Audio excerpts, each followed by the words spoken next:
Bobby Hoskins writes, "Hey Collider crew, I'm wondering what your thoughts are on judging an acting performance and how you see that the Academy judges performances.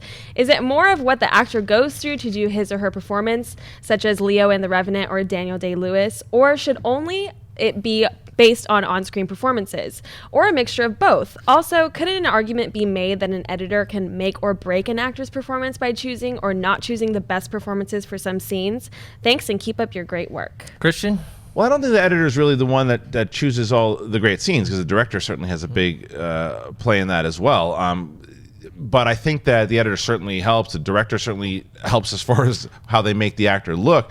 But in regards to judging the performance, when you mentioned like Leo or Daniel Day-Lewis, for me, it's when I'm watching, whether it be Leo or Daniel Day-Lewis, and I forget that it's those guys, that they just take me into, like, I didn't think of Leonardo DiCaprio when I was watching Revenant. I was thinking that was Glass. I mean, the whole time that was that dude.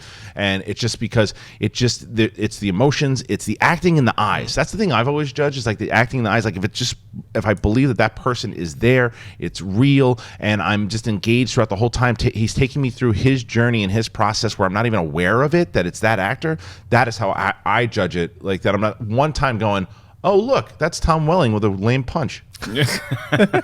Mark? I mean, I try to go with just on-screen performance and how well you did in the movie, but if there is a tiebreaker, it's going to be what you went through to pull that performance off. And sometimes you read reports like, if it's between somebody who just showed up to set every day and did their job and did a phenomenal job versus a guy who actually talked like Abraham Lincoln and didn't use a cell phone for 3 months just to get that performance out, he's going to be the guy that did it. I mean, you brought up DiCaprio in The Revenant. That dude ate raw liver for like a month. He slept in a real bear, I think. So it's like, yeah, I'm going to give him the award over somebody else if it's totally equal. But if somebody else did a little bit better of a job on camera, that's what we're giving the award for. It's not for, hey, who can push themselves to the limit, who can do 9 tough mutters and then be on stage doing Hamlet. That's not what we're asking of you. We just want you to be great in the movie. If it's a tiebreaker, though, I'll go to the extracurriculars. Yeah, I think it should solely be based on the stuff that you see on screen. All the other stuff is nice, and you get to know what the actors went through. And I think definitely you can't keep it totally out of your mind because it's just human nature. But I like to judge things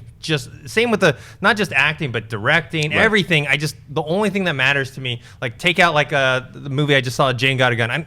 Once I see the movie, I don't care about all the drama that happened behind the scenes, who was supposed to play this, who was supposed to play that.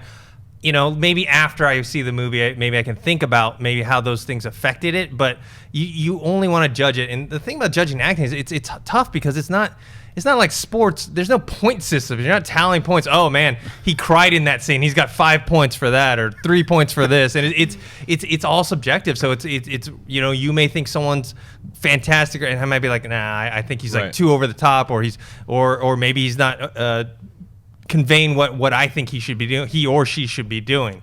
As far as editing, I think it's an underappreciated thing. I think definitely the directors, works with the actor to get the performances, but editors, I think they can start pick the best takes and the worst takes, and they can massage it. If you leave a scene on for, let's say, a second or two too long, you can make an actor's performance actually look kind of like maybe creepy or just not as good. So I think editing actually has a lot to do with that as well. You came up with a great idea. Like for The Revenant, it's perfect. So if you have a scoreboard that says Hardy, DiCaprio, and you just keep giving them points based on their scene that they just did, I think that's an awesome idea. Or you could do Street Fighter 2 power bars.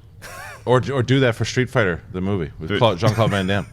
We shouldn't watch Street Fighter. Yeah, now we got to do commentary on that. Poor Raul Julia. Oh my God, we're gonna have a huge list of I never commentary made it through Street Fighter. Mortal Kombat I'll watch all day, but Street Fighter. What bad movies do you guys think that we should do commentaries on? Seriously, what bad movies? We know The Room is definitely up there. Oh, hi, Mark.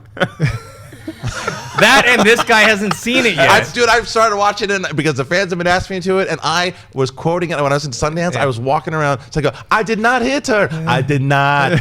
I was doing that the whole time. This movie is hysterical. Yeah. Hey guys, if you like this clip, click here to watch the entire episode. Also, make sure you subscribe to our YouTube channel because it'll help you stay up to date with all the stuff we've got going on here at Collider.